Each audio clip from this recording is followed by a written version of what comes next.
ladies and gentlemen. Welcome to the Final Fantasy VI rating video. I don't know why I'm deciding to be ridiculous like this, but regardless. Yeah, time for the explanation of FF6 becoming the second, once again, becoming the second highest rated game in my pantheon. Which is funny because it is also one of the last, it is the second last FF to be put properly into this format. The only one that's left is, well, 13. And we'll see how well that does or does not hold up when we get there. So, 6 sessions. I used the boosters for expedience and also to challenge myself. I don't feel like there's a lot of screwing yourself in this one, but some people do see it as that, and I kind of get that. Now, if you're trying to mid-max, then yeah, there is some screwing you over that can happen. But otherwise, I completed it in 6 sessions. I swear to God, if 7 Remake takes us only 7 sessions, I'm going to spit. Just straight up spit. But regardless, 144 on the story, 107 on the gameplay, for a grand total of 251 net. Which, for the record, just barely does not hit the top mark, which was plus 205 plus 49 for a total of plus 254. For the record, I stand behind that because FF6 is an amazing game, and to be honest with you, I stand behind that statement. I do think Cold Steel 3 has the better story, but I think FF6 has the vastly superior gameplay. So, make of that what you will. Let's start with the story positives. Triple positive for sprite work. It is on point throughout the entire game, and honestly, this is some of the best sprite work that I have ever seen in gaming. Very few games, especially with sprite, that use sprites, come close to matching the majesty that is this. So, there you go. Animations. The sprites are well animated, so why not? So why not celebrate that? Even the categories.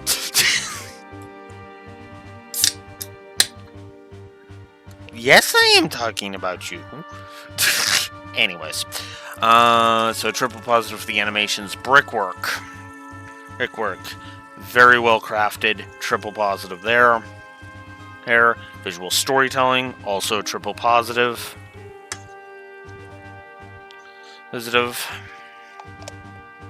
So, yeah.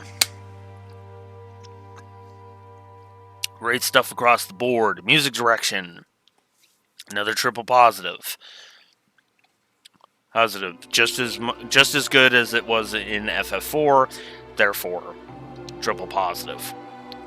I gave 2 world building positives, 2 doodad usage, and 2 positives to the dialogue.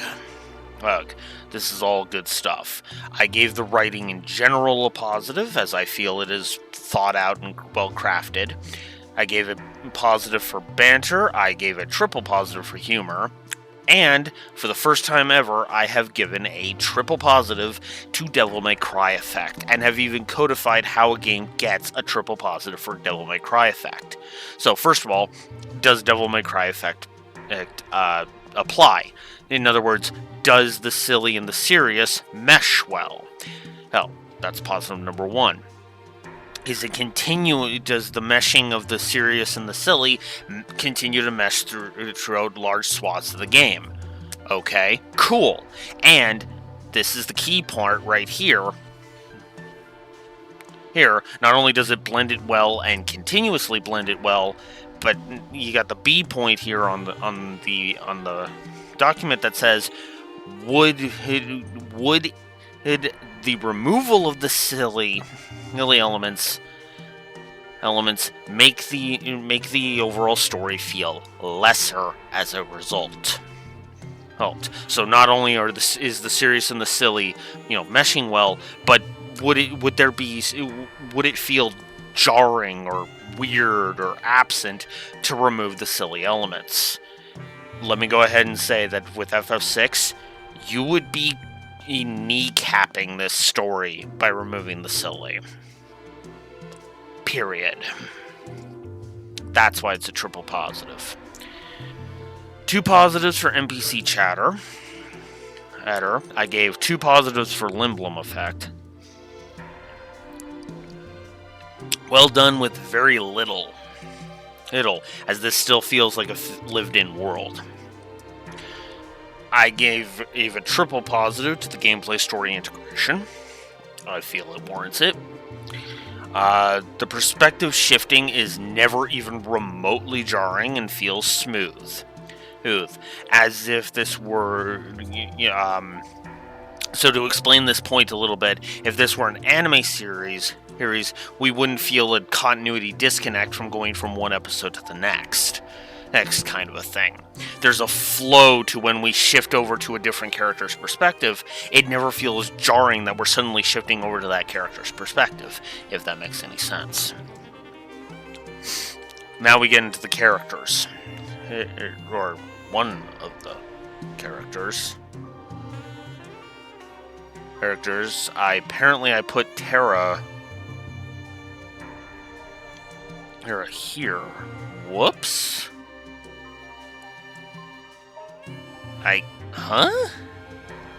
Oh, wow. I guess I just put it in throughout. My bad. Anyways, Terra was a triple positive. I adore her arc. Great stuff. My apologies, we're going to be all over the place. Pace a little bit, because I apparently did not organize these properly. My apologies.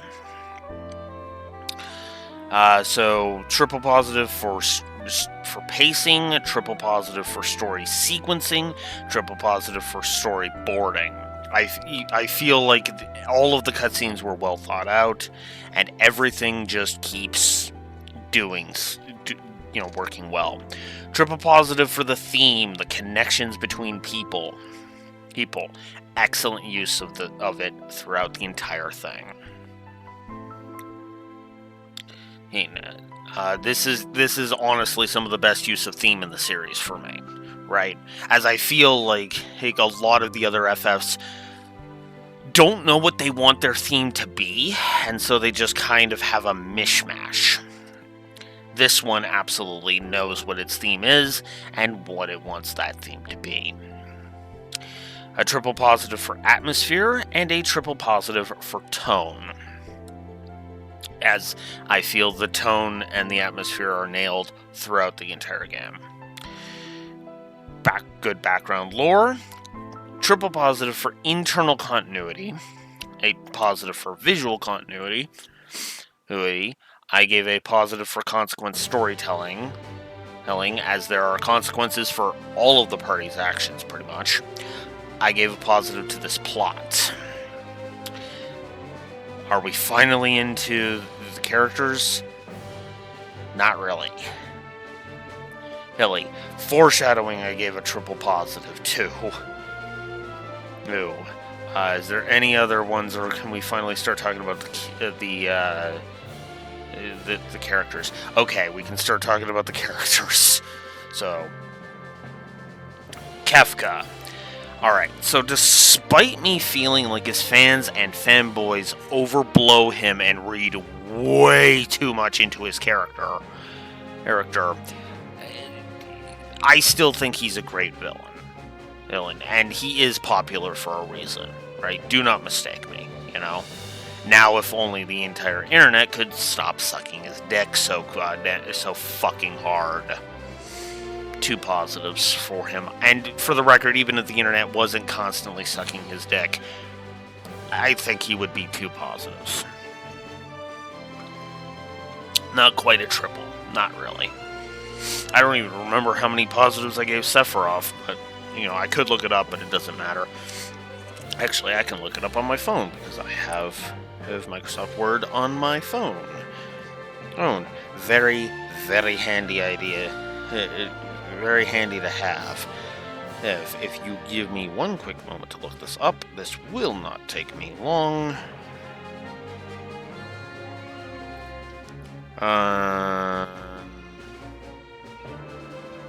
Oh, there it is. I was like, what? Sephi.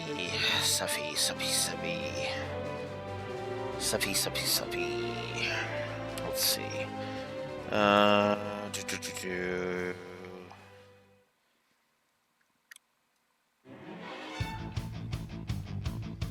I gave Sephi 1 positive for the record. So yes, I do think Kefka is a better villain than Sephiroth.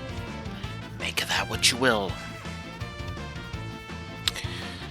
So, Edgar, he is one of my favorite characters in all of Final Fantasy, and the more I think about him, the better he just gets for me. So, triple positive, yes, all of the yes when it comes to Edgar.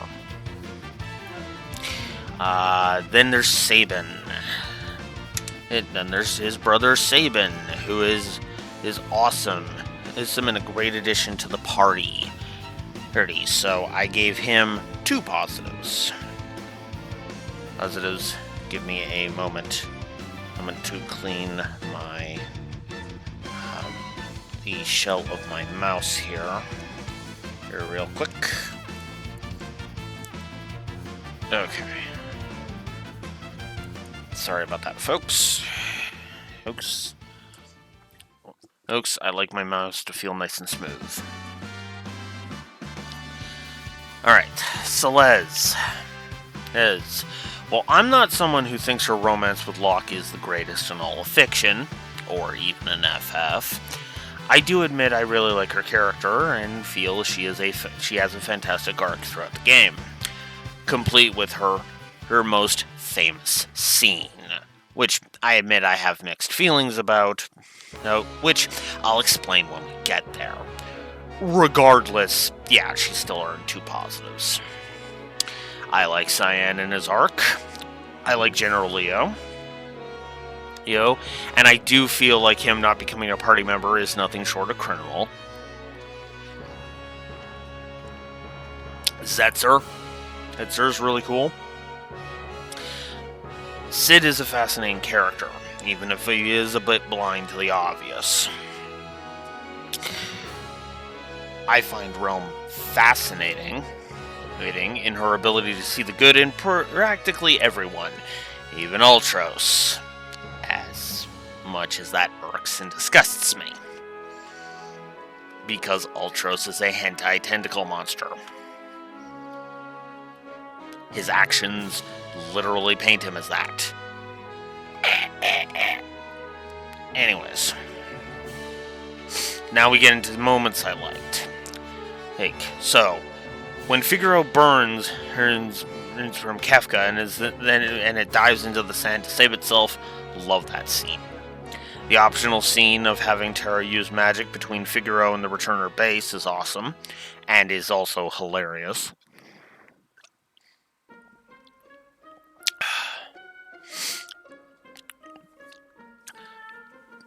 Then there's the escape from Figaro itself, which is a funny and awesome scene complete with humor from Kefka. So, there you go. I chop off the intro after Terra gives Bannon her answer on joining the Returners, and it is one of the best intros in the game's story as it sets the tone, establishes the Empire, their threat, and the arc Terra and several other characters will go throughout the game. Yeah, so triple positive there. I gave the whole sequence I gave Locke's escape from South Figaro a positive for being great at not only showing Locke's resourcefulness, but also his cunning as well. It also provides it's a window into the fact that not every single member of the Empire is like Kefka and Gestahl, because this is also when we're introduced to Celeste. The whole sequence of chasing Kefka around the camp is hilarious. "Wait," he says. "Do I look like a waiter?" is an awesome line. Then there's Kefka poisoning Doma, which is a fantastic demonstration of just how evil Kefka really is. So I gave it 2 positives. Presentation-wise, it has problems. It has problems as presented, but I can headcanon around that. I don't care.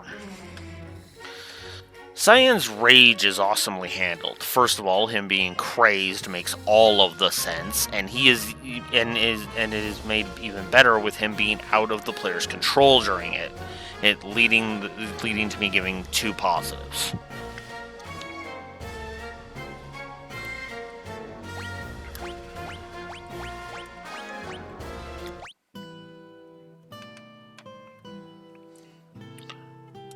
The Phantom Train's departure.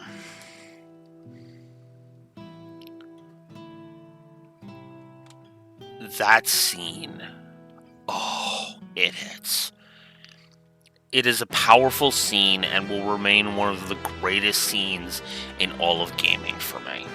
Cyan's reaction, the weight of the moment's meaning as Cyan watches his wife and son depart for the afterlife, the lack of music after all poetry. In the original, it was basically you had to wait it out until a certain point, but you can actually talk to Cyan and end it in all of the modern ports. I'm actually a lot more okay with that, because then that also gives the moment of now you, the player, have a chance to process that. Like you literally need to take a moment and just go, "Oh shit," and you get a moment. You get as much of a moment as you need. Triple positive.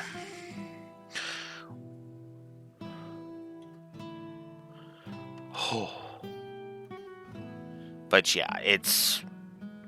that whole sequence is just gold! I don't even know how long this scene is supposed to be. Oh, okay, it's done. It didn't end with the thing, but... what? Oh. But anyways, recruiting Gao is a hilarious scene. It makes me laugh every time. And then I also gave a positive for Sabin's scenario as a whole.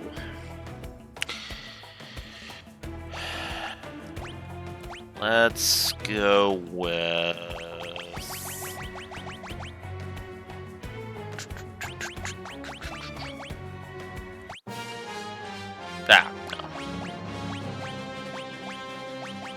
you know what? Fine. Her seat. Her thing. The reveal of Terra's Esper form and subsequent loss of control is a great reveal, and the look of her flying around the world map is honestly a nice touch. I also loved the coin toss. I also love the coin toss scene. The flashback with the coin toss that gave Sabin his freedom. It's a great scene and really shows off Edgar's character as well as Sabin. Especially with the reveal that comes later if you bring Sabin and Edgar to the Opera House. Great stuff. No. No.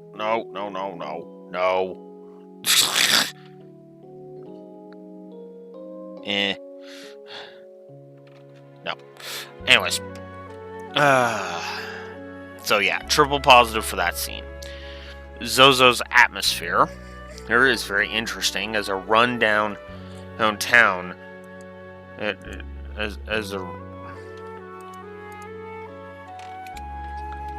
a rundown town plagued by crime and the unsavory.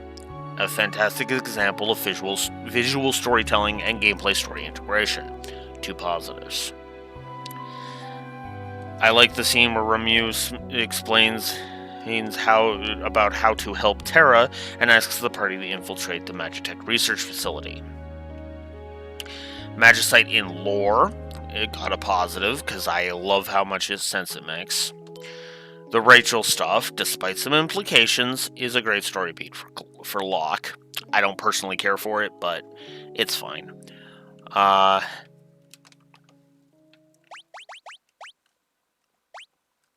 on. The opera scene. Probably the most famous and iconic scene in the whole game. Save for that scene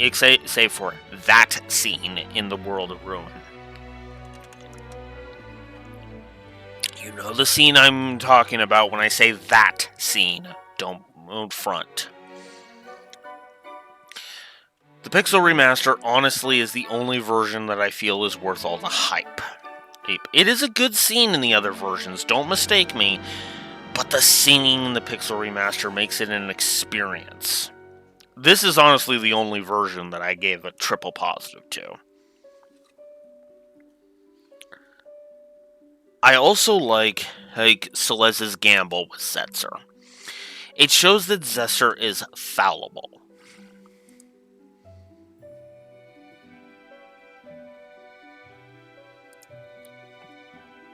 It is fallible. It shows that Celeste is clever, and it's a poignant moment if you bring Edgar and Sabin, as I mentioned earlier. The approach to the Empire is effective in its foreboding nature to make you understand exactly where you're going, and I love that. I gave the Meduan flashback 2 positives, because I feel it is a great scene not only for explaining where Terra's powers come from, but also how much of a power-hungry asshole Gestalt is. So, 2 positives there. Then there's the Espers charging out of the sealed gate and causing the Blackjack to crash. Not be destroyed, because that comes when that comes from the World of Ruin. From the transition to the World of Ruin. But I digress. So. I really like the heart-to-heart between Terra and General Leo on the way to Crescent Island. It's nice and wholesome and honestly well handled. I like the burning house section as a story beat. 8 for Strago and Realm. I honestly like Kefka's assault on Thaumasia, as it is a great scene to further demonstrate Kefka's lust for power. Then there's the whole scene with Kefka and the Warring Triad. That scene is a triple positive. Really shows that Kefka is a way better villain than Gestalt, and it even avoids the cutscene incompetence problem, in my opinion. I know some people say that there is some cutscene incompetence there. I don't agree. I think there is a sufficient reason to explain why, why Celeste doesn't really do anything. You could argue it, but I would argue it mostly avoids it. Right? Especially when you've experienced shit like Trails to Azure with the fucking scam artist whose name escapes me. Oof. Just oof. So, yeah. Triple positive. Then there's the destruction of the world, signifying the end of the world of balance. That is such a haunting scene and will forever be one of the best scenes in all of gaming. It even to this day, I think that scene deserves the triple positive I give it.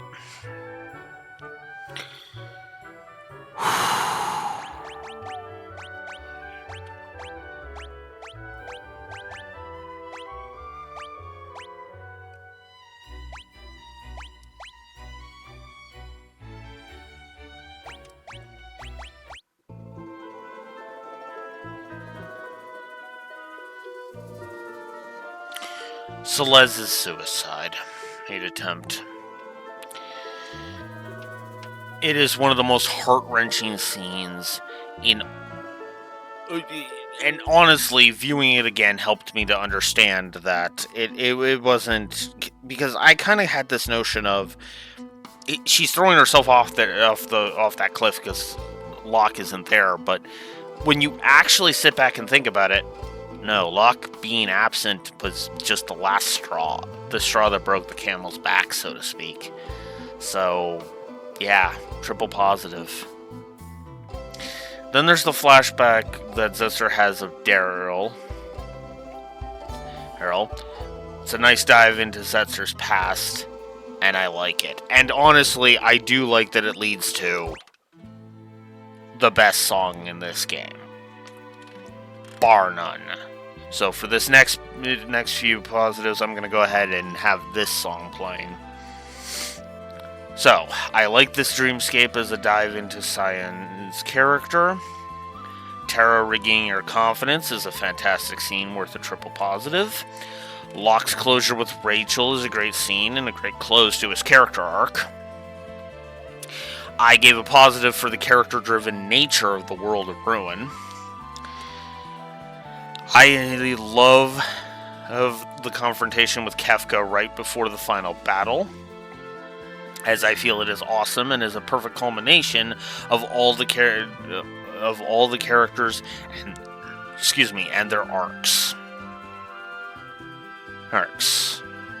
Kefka included. And honestly, as I'm typing it, I gave it a triple positive.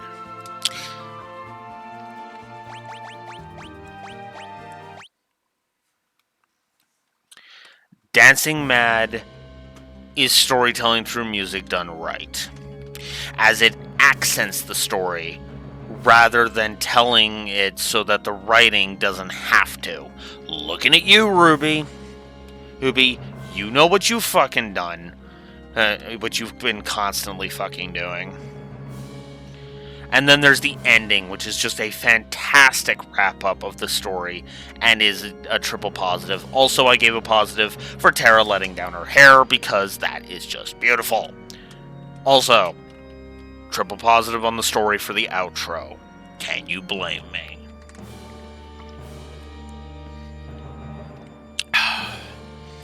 I literally only have 3 story negatives once again. I thought about other ones, but the more I thought about it, the more it just seemed like any other negatives would have been petty. Even upping the second negative there to 3, which I was tempted to, almost feels like it would have been petty, especially considering Ultros isn't even in the game all that much, and I feel like he's not really that much of a hindrance, you know? But let's get into it. Gestalt is the first one. He feels like he should be a way bigger part of this story, and he isn't, and I hate that. Negative. So, people like Ultros, and I will never understand why. Right? Like he is literally well, he's not the shining definition of it, hence only the one negative. He is a get the fuck off my screen character. Like, I want him completely off my screen. Like, I'm the kind of guy who will look at lore and go, look, Ultros should just be left out. Like, if I could take one element out of FF6 and just remove it entirely, Ultros would be it. Big time. And then there's the lack of unique party dialogue, and the Magicite system is...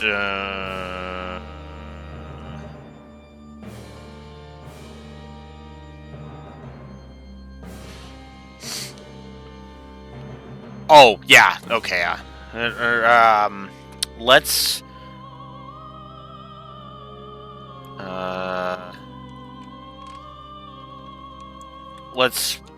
word this a little bit better.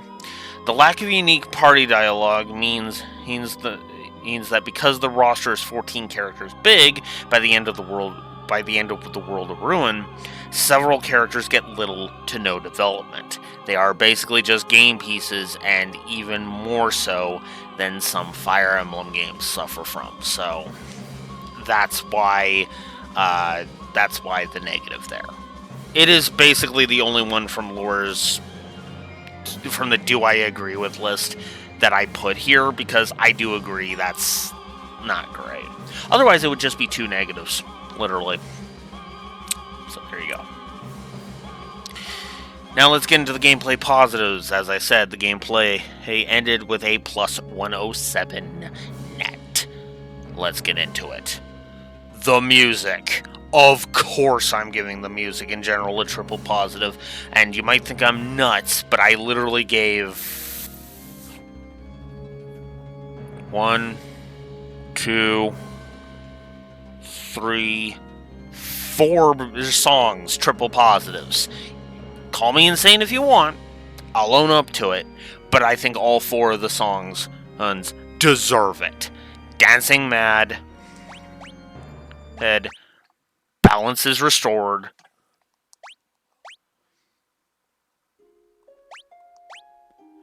heard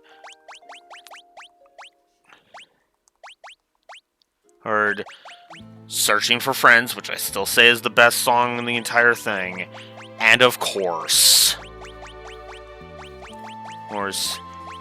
You Know It, I Know It. Whoop. Sorry, give me a sec. I accidentally hit the wrong button. Give me a moment. Where are you? There you are. Ah, no. And of course, Terrace Theme. All got triple positives. I freaking love these songs. That's why the first 15 positives are all for the music. Because I love this soundtrack that much. Also, expect a similar thing to happen with Final Fantasy IX, because I'm going to stop being an idiot as soon as I hit stop record. So, there you go. Then we get into the Pixel Remaster positives. Options, bestiary, built-in cheats. Cheats in form of the boosters, good autosaves. I have a bit of I don't like what the autosaves lead to, but they're still good autosaves, so there you go. Good, and of course good auto battle. There is some good tutorialization and some good tutorials in this game, and they are skippable. Yes. I really like the amount of info in the game, as the game gives you on many aspects of it, and I feel it is enough to warrant 2 positives. Good boss design, the boss design is a triple positive. As honestly, I never felt like because aside from all of 4 bosses, none of them felt really frustratingly cheap. And 3 of those are in the World of Ruin, and only 1 of them is required. Goddess is the required one. No, I didn't even give Goddess shit, I don't think. Because the 4 in question was Ultros' 3rd battle. I hated that one. And then I think it was like Magic Master, and then there was like a couple of other ones. I don't even remember. But anyways, regardless. So, I gave Dungeon Design a triple positive. I gave a positive to the flow of exploration. I gave a positive to town design, overworld design, dungeon variety, encounter design, the enemy AI, and the enemy variety, as well as HUD, world map, dungeon map, and mini-map. I enjoy the core combat, triple positive there. I feel this is one of the best power progression curves in all of FF, no question. Even though a lot of it is based upon the Magicite, I do feel like this is still one of the best power progression curves in the series for me. No question. Ditto the difficulty curve, as I honestly feel this is one of the smoothest and well-designed in the whole series, and that's awesome. I have heard of experts of this game beating it at level 6. That's insane.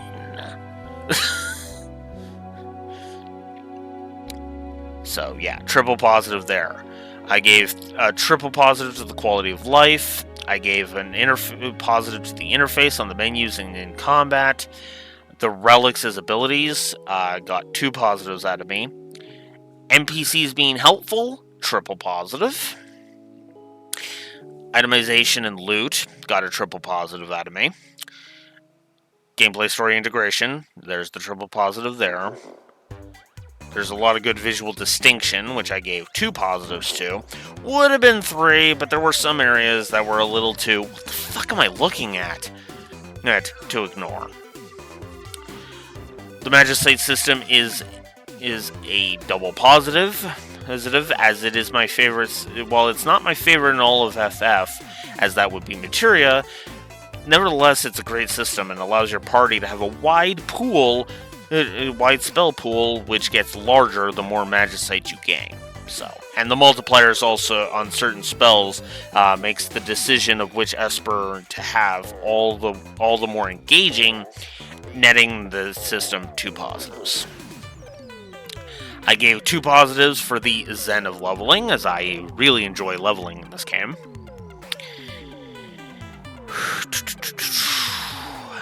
There are several good leveling spots. It's in both the World Imbalance and the World of Ruin. I gave a positive for each. I like the spell effects. I like the summon animations. I really like that every character has their own tent design, as I feel it adds flavor. Yes, I am that easy to please that I will give, if that's something that minor, a positive. They may all well be they may be able to be all turned to mages, except Umaro and Gogo. But I do like that practically any party setup is feasible in this game. This is some of the best gameplay pacing in the series for my taste. He's triple positive there. Good sound design. Good viscerality, worth 2 positives. As it is. Edgar's tools are good kit. I really enjoy it. Sabin's blitz techniques are awesome, and I also like that the button combinations are on the screen, so you never have to memorize them. Good stuff. Celeste's runic ability is unique and awesome. Kinda wish it was more of a magnet, as it seemed inconsistent when it would be a magnet and when it wouldn't. So, but still, positive all the same. I really like the battle between where Locke teams up with the Moogles to save Terra right at the beginning of the game. Vargas was it was a cool boss, and a first good test of your skills. And honestly, the only way he's going to really kick your ass is if you literally turn off the exp and turn off the exp gain using the Pixel Remaster's boosters. Or in the encounters. So, yeah. And even then, you would have to actually turn off the boosters to gain, like, no exp. So, yeah. Then there's the intro, which I chop off the returner base. I gave that a triple positive. The entire raft sequence at first seems like it would be annoying because you have to protect Bannon, until you think about it for a second and realize that he is practically guaranteed to level at least a few times during the sequence, especially if it is your first time and you were going around in circles. Even if not, he still should gain like 2 to 3 levels going down the proper path, and that should allow him to somewhat survive Ultros. The boosters are the only way to deadlock yourself, and even then there's a chance to rectify that just before you get to Ultros. I proved this on camera. I literally had the boosters off. Bannon didn't have anything. So there was one mandatory fight just before Ultros, so I cranked the boosters to 4. He gained like 2 or 3 levels. Bam! I survived. That's great.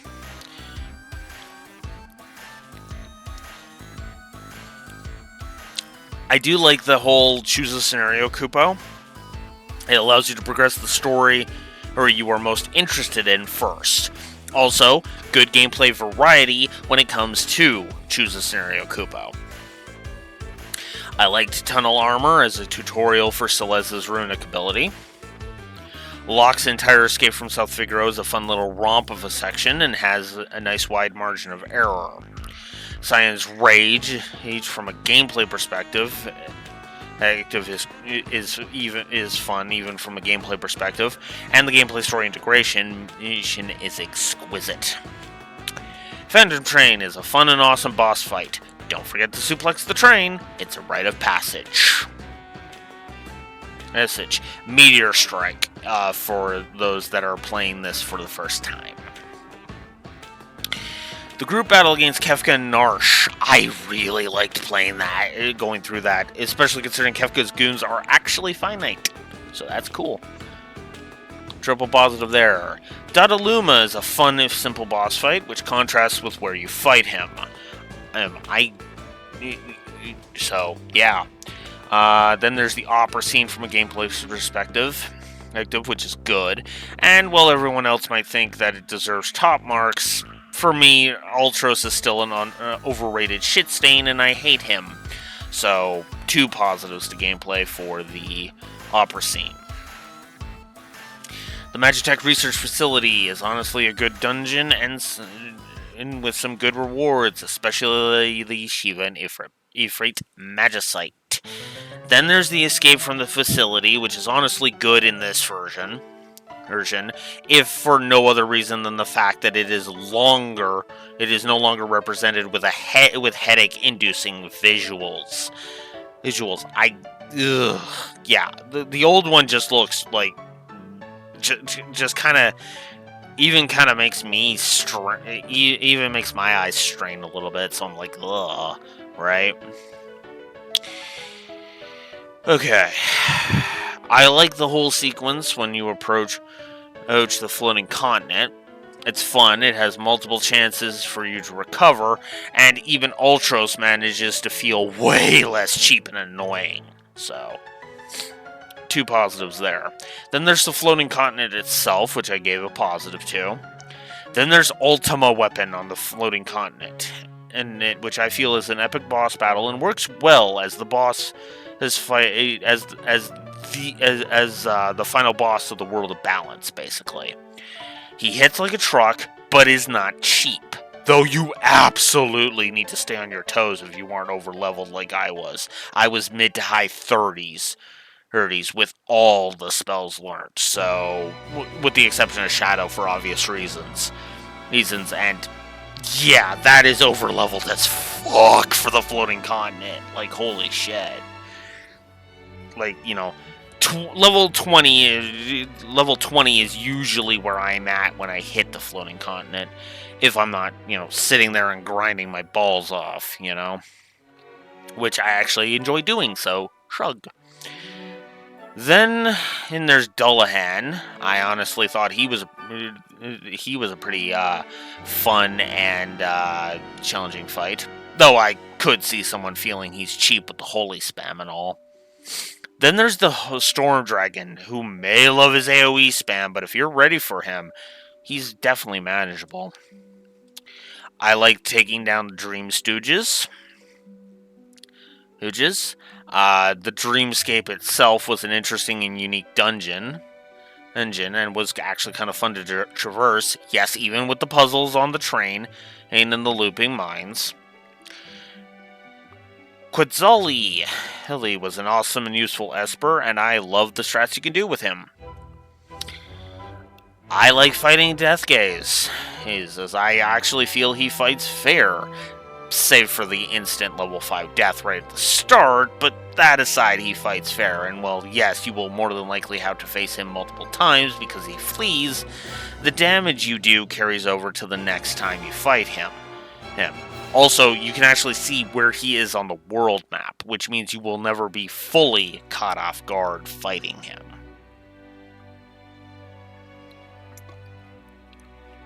Thank you, Console Pixel Remasters, for that. I assume that's also part of the patch that the PC version implemented. I gave a gameplay positive to the 8 elemental dragons in general, with the exception of the ice dragon. Again, I enjoy fighting them, so we'll get to that in -20. I also feel like I was being kind of petty last time, as the boss has design, save for Goddess, but still, well, the boss design in Kefka's Tower is honestly legit.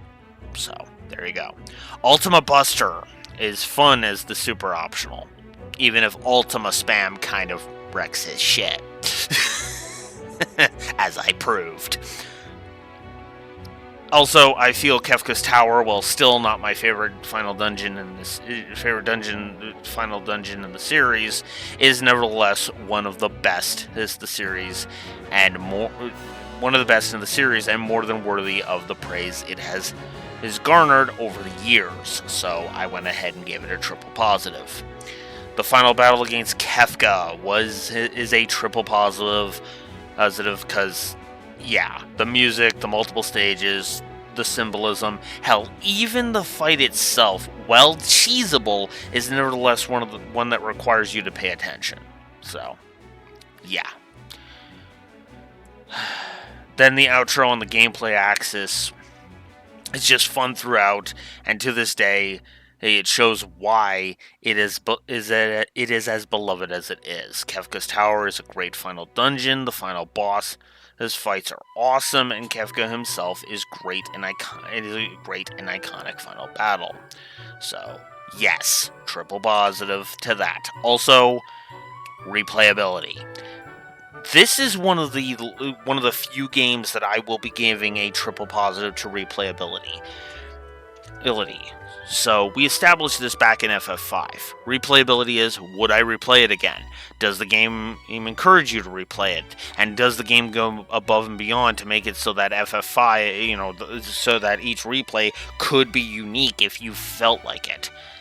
Yes. And yes, I do feel it is that ridiculously good here in FF6. Because not only are the party formations, not only do you have the feasible party formations, but there are challenges that are aided by the Pixel Remaster's built-in cheats. And as such, this may well be the only game other than FF5, without a New Game Plus, has its replayability earn a full 3 positives, which is impressive as fuck when you realize that this and FF5 are probably going to be the only 2 games without a New Game Plus that are going to get a triple positive for replayability. But you can't have the good without the bad, and unfortunately there is a bit of bad.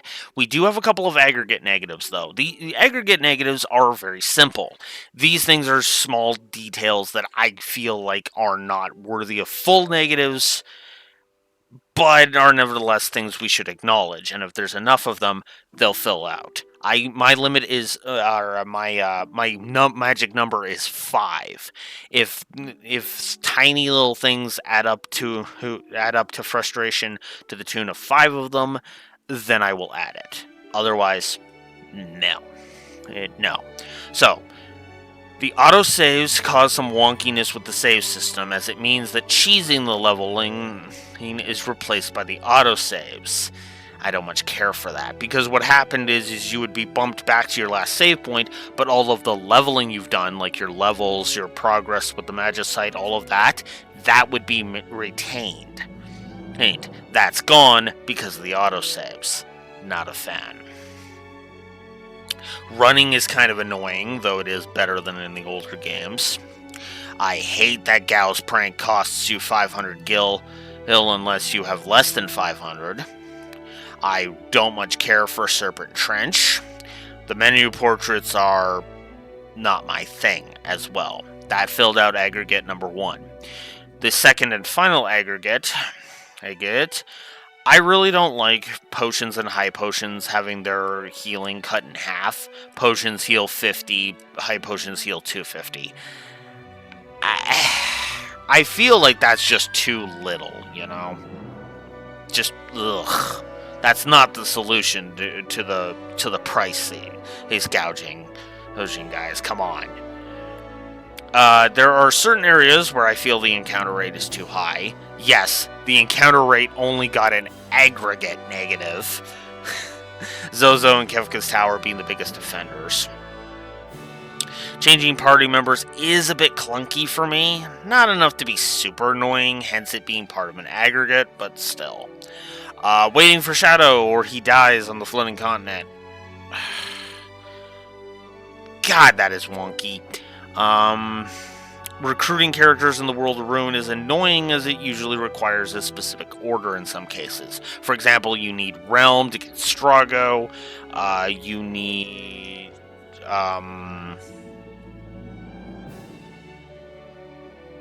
I could have sworn there was like another one. You need a specific thing for Shadow, a specific weapon for Shadow. You need Mog for Umaro, etc., etc., right? So, yeah. That's the two aggregates. There were some accuracy and evasion issues, which was only one, weirdly enough. So there you go. I don't like Gao and his rages. Okay, so triple negative for this is first problem. Learning them is a chore, as it can only be done on the Veld. Second, it is entirely RNG when he finally comes back. And third, when he uses his rages, you lose control over him. And I gave Vincent's Limit Breaks and FF7 shit for this. I'm going to give this shit too. So, triple negative there. The lack of unique dialogue and cutscenes feels off. This is the same one I gave up above in the story negatives. Trekking through Zozo is a test of patience with its high encounter rate and easily the worst encounter design to that point. 2 negatives. This is where everyone hates me because now we get into the 2 of the worst boss fights in the whole game. First up, the only boss fight in the entirety of the World of Balance that got a negative out of me, and a triple negative at that. The third round against Ultros. It is ironically the third worst boss in the entire game. His attacks are cheap. He loves to constantly spam ink, which causes darkness. He is one of only a handful of enemies that love their status effects, hence why there will be no status effect fetish negative, by the way. He also loves to get multiple turns, which are for his cheap as fuck elemental attacks. And I feel I feel this is one of the very few bosses that I'd say has too much HP as well. So yeah, I was just getting frustrated at him, and I was just like, okay, fuck off already, Ultros. Just get the hell out of here. There. Round 4 is the final round, and is honestly much better than this, but blah. It's still blah. And then there's the engine room tentacles. Oh, good fucking lord, the engine room tentacles. Okay, so remember how I hated on the crystal fights from FF5? Well, picture that fight while being down a member, the jobs being fixed, and with them being able to grab one of your party members, which symbolizes, no, immobilizes. It immobilizes them and rapidly drains them while also absorbing certain elements. Oh, by the way, the draining is so rapid that if each drain tick is, say, 60 damage, you will lose at least 360 HP on that character, which is not only drained, like I said, but those numbers are if your party is properly equipped, and in the high 30s, no less, because that is how much it was being done to me. Hope you were leveling in the world of balance, and like Celeste, Edgar, and Sabin, even enough in gameplay that they are leveled. What's that? You're doing a low level one? Good luck, pal, because you're gonna fucking need it. Triple negative. I hate that fight so goddamn much. I gave the Colosseum a double negative because, oh my god. I really don't like... I really don't like all of that is involved with it.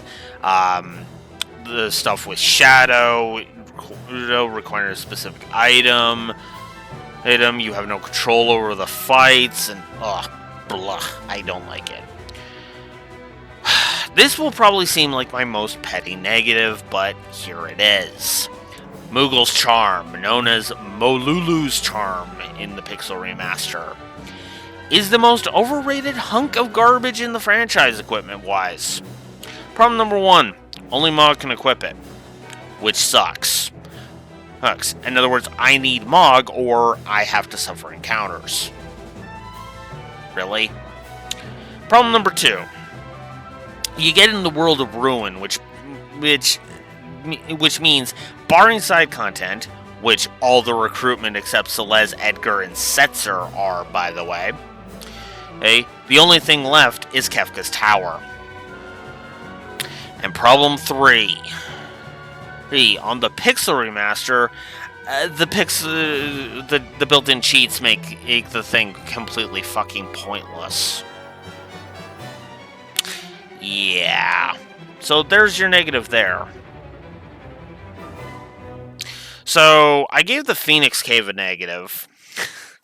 Which is funny, because this is a first. Status Effect Fetish, the dungeon. Like, seriously, fuck the encounters in the Phoenix Cave. So, yeah. I also hate fighting the Ice Dragon, because he constantly freezes the party, and Ribbon does not prevent that, by the way. Then there's Magic Master, who is easily the worst fight in the game. No question. First of all, you can only use magic. Second, he loves to spam spells, and he hits you with Ultima on death. Triple negative. So, and finally, I was too kind to Goddess last time, as it is the second worst boss fight in the game. Yes, I actually would put the engine room tentacles as fourth worst. First, by the way, it all boils down to her instant death fetish and the fact that she has a control ability that Ribbon can't block. She is cheap, and if you aren't ready for her, like, say, you have Ultima spam ready, then good fucking luck. Fuck this bitch, she gets a triple negative. I really don't feel like having that. That is the fun. I don't think we'll be sitting here for 20 minutes. So, will I finish this? So instead, let's finish with... Where is it? God damn it. Let's finish with this. But that is it. I only came up with 26 negatives. And I'm a nitpicky bastard on the gameplay. 29 negatives total. And I'm a nitpicky bastard. As you saw with some of those. I mean, I gave Moogle's Charm a negative, for fuck's sakes. I mean, come on. You can't get much more petty than that. But regardless, that is Final Fantasy VI. If I could if I could sum up my final thoughts here real quick, Final Fantasy VI is a game that I have grown to appreciate. And you know what? I'll go ahead and say it. It's because I'm a lore walker that is the case.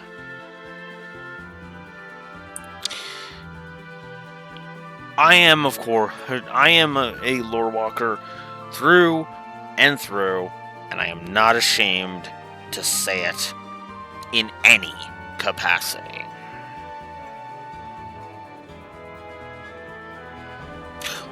Wow, this video is literally going to be due tomorrow. Hot damn. Okay. Well, good thing I got it done today then. But regardless, ladies and gentlemen, I hope you've enjoyed my thoughts on Final Fantasy VI. Next up on the docket, Final Fantasy VIII. Because we did some schedule rejiggering, and I'm also going to have to explain when I boot up my stream, which I am currently 7 minutes late for, that I've done even more rejiggering of the schedule. So I'm going to go deal with that, and I hope you have a good one. Blue Wolf Alex of the Lore Walker signing out, wishing you a good day, night, or whenever. Have a good one. See you next time.